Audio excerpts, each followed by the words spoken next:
नमस्कार। आज के वीडियो मज़ेदार होने वाला है क्योंकि याददाश्त कैसे बढ़ा है इस तारतम्य में आज का वीडियो है। याददाश्त ख़त्म हो चुका है, कम हो चुका है। हम पढ़ते हैं तो याद नहीं रहता।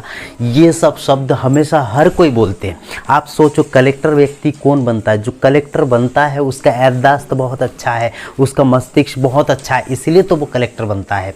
कोई अच्छा पद में नौकरी कौन करता है? जिसका याददाश्त बहुत अच्छा है, जिसका मस्तिष्क बहुत अच्छा है, वो ही अच्छा पद में नौकरी करता है। तो आपको क्या अच्छा पद में नौकरी करना है? स्कूल में पढ़ रहे हो तो अच्छा आपका मार्क्स आना चाहिए, नंबर अच्छा आ जाए, या आप जिस भी परीक्षा के लिए, जिस भी कंपटीशन के लिए आप एग्जाम के लिए तैयारी कर रहे हो उसमें आपका सिलेक्ट हो जाए, तो इसमें एक ही चीज चाहिए, वो है याददाश्त। अच्छा मस्तिष्क होगा तो आप अच्छा से पढ़ोगे तो याद रहेगा, और जीवन में जो भी आपने याद किया कभी नहीं भूलोगे। कैसे कैसे कैसे, इस तारतम्य में आज का वीडियो है और वीडियो मज़ेदार होने वाले हैं। अंत तक के देखना। तो याददाश्त कैसे क्रिएट करें, याददाश्त कैसे ज़्यादा हो, ये हम समझ पाएंगे। तो याददाश्त कैसे ज़्यादा होगा, सबसे पहला पॉइंट है टाइम मैनेजमेंट। जो लोग कलेक्टर बने हैं, जो अच्छे पद में नौकरी किया है या कर रहे हैं, उनसे पूछ के देखना आप कि उसके जीवन में उन्होंने टाइम को मैनेजमेंट किया है। टाइम को मैनेजमेंट किया है, और टाइम को कैसे मैनेजमेंट किया है। अपने जीवन में सब काम करने के बाद भी उन्होंने पढ़ाई में रुचि लगाया है, रुचि उत्पन्न किया है। रुचि नहीं रहेगा तो कुछ काम नहीं हो सकता। कुछ चीज़ में रुचि हो तो वो होगा, नहीं तो नहीं होगा। अर्थात आपको रुचि लाना है, टाइम मैनेजमेंट करना है। अपने जीवन में हर काम करो, मना नहीं, हर काम करो, लेकिन पढ़ाई के लिए टाइम दो। स्कूल में पढ़ने वाला स्टूडेंट हो, चाहे कंपटीशन फेस करने वाले स्टूडेंट है, वो पढ़ाई करो और टाइम निकाल के करो। ऐसा नहीं कि 5 बजे पढ़ूंगा, 6 बजे पढ़ूंगा, 7 बजे पढ़ूंगा, ऐसा नहीं। पढ़ने बैठ जाओ, जब अच्छा लगे तब पढ़ने बैठ जाओ और ज़्यादा से ज़्यादा समय पढ़ो। जो कलेक्टर बनते हैं, देखा गया है कि कम से कम हर दिन कम से कम 8 घंटा पढ़ते हैं। ये मजाक वाली बात नहीं है, आप देखना। बहुत सारे स्टूडेंट ऐसा भी होता है जो कि कम पढ़ता है और ज़्यादा नंबर लेता है। उसका कारण है कि उसके मस्तिष्क का जो पावर है, जो शक्ति है, या स्नायु तंत्र की जो पावर है वो ज़्यादा है। उसका याददाश्त या याद करने की क्षमता ज़्यादा है। ये बढ़ेगा कैसा? तो एक है टाइम मैनेजमेंट, समय ज़्यादा दो अपने लिए, खुद के लिए। दूसरा जो है, आप ये कर सकते हो कि जब आप पढ़ने बैठो, किसी दूसरा काम मत करो, एक ही काम करो, वो है पढ़ना, अर्थात इवेंट मैनेजमेंट। इवेंट मैनेजमेंट भी बहुत बड़ा फैक्टर होता है अपने जीवन में। इवेंट को मैनेजमेंट करना है, कोई बुला रहा है, आपके दोस्त है, आपके बंधु है, आपको अभी जाना है, अभी शादी है, ब्याह है, कुछ भी है, कोई मतलब नहीं। आपको तो पढ़ना है, पढ़ना है, पढ़ना है और माइंड को सर्व करना है। तीसरा चीज है गणित करो। गणित करने से भी याददाश्त बढ़ता है। कैसे? गणित करने से जो हमारे मस्तिष्क में जो जंग खा गया है वो निकल जाते हैं।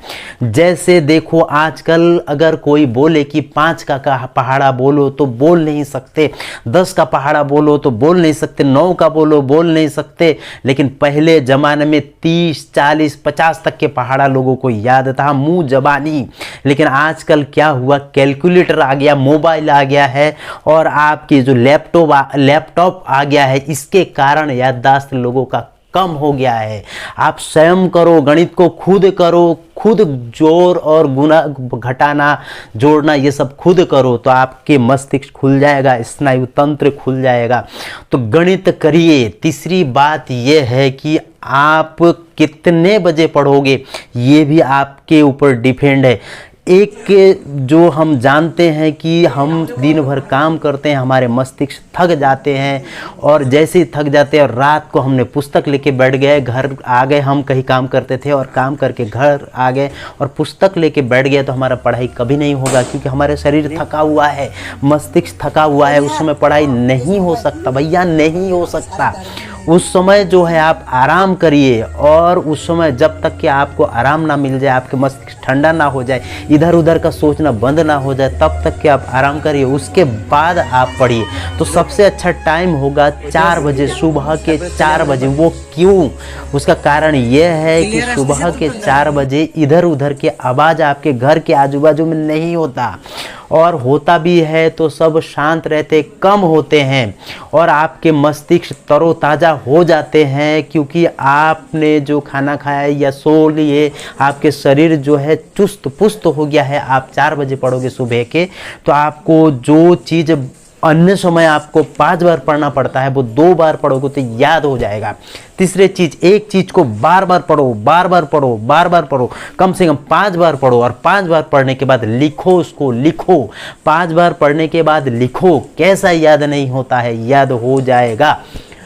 और एक बात यह है कि आप जिस चीज को एक बार पढ़ लिए, उसको आप, ऐसा नहीं है कि आपने एक बार पढ़ लिया और नहीं पढ़ूंगा, उसको और पढ़ो। क्योंकि बहुत सारे लोग ऐसे होते हैं, सरल टॉपिक है, सरल चीज़ है, पुस्तक में देखते हैं, उसको सोचते हैं कि इसको बाद में पढ़ लूँगा, और बाद में कभी पढ़ाई होते ही नहीं। बाद में करते करते परीक्षा आ जाता है, पढ़ाई नहीं होता। इसीलिए जो टॉपिक सरल है या कठिन है, उसको पढ़ते रहो, पढ़ते रहो, तो आपको, आपका जो याददाश्त खुल जाएगा। तीसरा चीज़ या चौथा या 5वां चीज़ हम बोल सकते हैं, वो ये है कि आप ध्यान करो। ध्यान आप बोलोगे, बहुत सारे लोग कि ध्यान बोल रहा है, तो ध्यान करने से क्या होगा? जब आप बैठ के कहीं किसी चीज के बारे में सोचोगे, तो आपके स्नायु तंत्र खुलेगा। कैसे? जैसे आप सुबह से शाम तक के क्या किया, इसके बारे में आप 10 मिनट बैठ के, कहा गए किस प्रकार से क्या क्या काम किया, और क्या क्या आपको करना था, क्या क्या आप कर नहीं पाए, इसके बारे में सोचो। जैसे ही आप सोचोगे, देखोगे कि आपके स्नायु तंत्र खुल गया, क्योंकि स्नायु में प्रेशर उत्पन्न हो जाएगा।